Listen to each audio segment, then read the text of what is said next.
চলো আজ তোমাদের সাথে শেয়ার করবো মা প্রেশার কুকারে এরকম খিচুড়ি কী করে বানিয়েছে শুকনো শুকনো। এটার ফ্লেভারটা কিন্তু খুবই আলাদা, আমাদের পাতলা খিচুড়ি থেকে এটার টেস্টটা অনেক অনেক বেশি ভালো হয়। আর এরকম শুকনো শুকনো কীভাবে বানিয়েছে দেখাবো, আর কতটুকু জল দিতে হয় এই সব সম্পর্কে তোমাদেরকে জানাবো।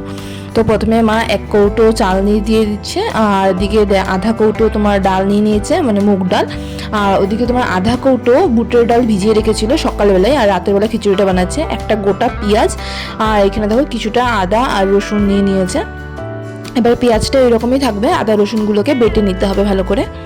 আদা রসুনগুলো বাটা হয়ে গেছে, আর চাল আর ডালটাকে ভিজিয়ে রেখে দিয়েছি, যতক্ষণে আমাদের রান্নাবান্না বাটাবাটি হচ্ছে ততক্ষণে জন্য ভিজানো থাকবে।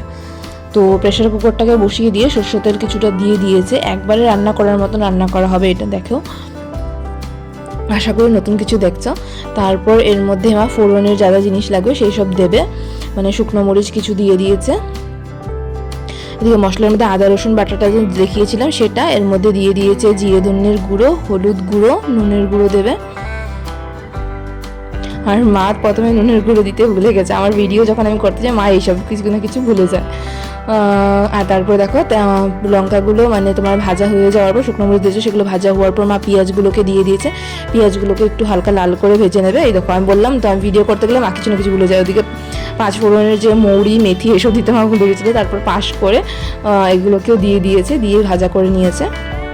মানে এই যে ফোড়নের যে জিনিসগুলো এগুলো একটু ভালো করে ভাজা হয়ে যাওয়ার পর এখানে তোমার মশলাগুলো দিতে হবে। আর এখানে দেখো মা কিন্তু নুন দেয়নি, পরে দিকে নুন দেবে, এই ভিডিও করতে গেলে মা ভুলে যায় সব কিছু।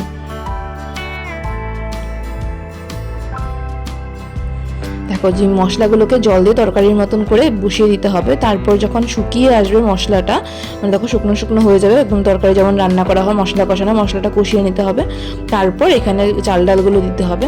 দেখো এই সময় নুন দিয়ে দিচ্ছে, আন্দাজ করে নুনটা দিয়ে দেবে। নুন দিয়ে ভালো করে মিশিয়ে নিয়ে চালটা ডাল দেবে। তো প্রথমে এই যে বলেছিলাম ছোলার ডাল বা বুটের ডাল যাই বলো, সেটা আমার সকালে ভিজিয়ে রেখেছিলো। অন্তত 6-7 ঘন্টার জন্য ডালটাকে ভিজিয়ে রাখতে হবে, তাহলে ভালো হবে। ইনস্ট্যান্টও হয় কিন্তু একটু শক্ত থাকবে, একটু ভালো করে সিটিটা দিতে হবে, আর একটুখানি জলটাও বেশি দিতে হবে তাহলে। তারপর এই ডালটা দিয়ে তারপর চাল ডাল যেগুলো এখন ভিজিয়েছিল সেগুলো মা দিয়ে দিল, দিয়ে ভালো করে মশলার সাথে মিশিয়ে নেবে। ভালো করে কিছু সময় জন্য নাড়াচাড়া করে একটু ভাজা ভাজার মতো হালকা করতে হবে। তারপর এর মধ্যে একটু করে ঘি দিয়ে দেবে। ঘি দিলে, ঘিটা অপশনাল, ঘি দিলে তো জানোই স্বাদ বেশি হবে, খিচুড়ি মানে ঘি না থাকলে আর ভালো লাগে না এমন একটা। ঘি দিয়ে মিশিয়ে নিল। তোমরা যদি পারো তাহলে রান্নার শেষে একটুখানি করে আবার ঘি দিয়ে দিও, তাহলে কিন্তু আরও দারুণ গন্ধ হবে, মানে গন্ধ টেস্ট একটা সুপার ডেলিশিয়াস যাকে বলে। এমনি তো ডেলিশিয়াস, পরে দিলে আরও সুপার ডেলিশিয়াস। তারপরে দেখো নাড়াচাড়া করে তারপরে এর মধ্যে মা জলটা অ্যাড করে দিল। জলটা এবার দেখিয়ে দিচ্ছি তোমাদের কতটুকু দিতে হবে, কি করে বুঝবে, মানে আমিও জানি না ঠিক, তাই জন্য মাকে বললাম যে ভালো করে বুঝিয়ে দাও।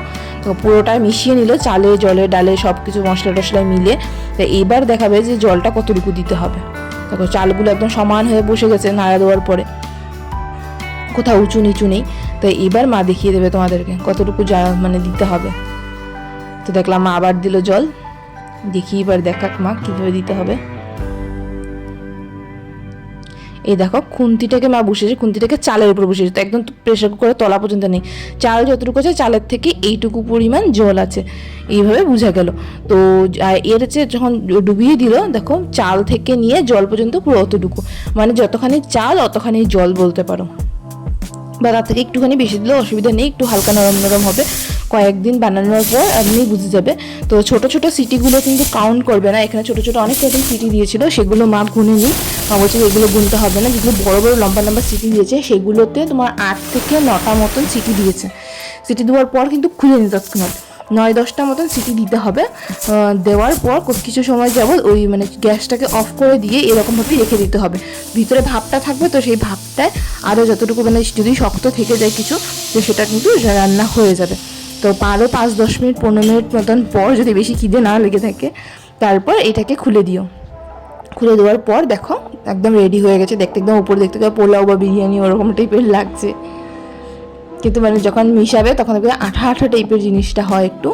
মানে খেতে না খুবই ভালো লাগে, মানে একবার বানিয়ে দেখতে পারো। আমি নর্মাল যেটা পাতলা খিচুড়ি সেই খিচুড়ির থেকে কিন্তু টেস্টটা একদমই ডিফারেন্ট, মানে খেতে খুব দারুণই লাগে। মানে এটা বাবার একটা আইডিয়া করে বাবা মাকে শিখিয়েছিল। তারপর থেকে আর যখনই মানে কোথাও দেরি হয়ে যায় বা একটু খিদে পেয়ে যায় তখনই ঝটপট মানে একদম খুব তাড়াতাড়ি করে রান্নাটা হয়ে যায়। তোমরা চাইলে ছোলা ডালটাকে স্কিপও করতে পারো, এমনি করে বানাতে পারো, বা তোমরা চাইলে আরও কিছু যদি ডাল তোমরা অ্যাড করতে চাও অ্যাড করতে পারো। দেখো খুন্তি থেকে কিন্তু পড়ছে না, একদম স্টিকি স্টিকি হয়ে আছে, এরকমই হয়। আর প্রেশার কুকারটাকে খুলে রেখে দিও না, খুলে রেখে দিলে কিন্তু খিচুড়িগুলো আস্তে আস্তে করে শক্ত ঠান্ডা হয়ে যাবে। তোমরা যতটুকু লাগে নিয়ে আবার প্রেশার কুকারটাকে বন্ধ করে দেবে। আশা করি তোমাদের ভালো লেগেছে রান্নাটা। যদি পছন্দ হয়ে থাকে সাবস্ক্রাইব করে দিয়ে পাশে থেকো, আমাদের চ্যানেলে সবসময় সিম্পল রান্নাগুলো আসে।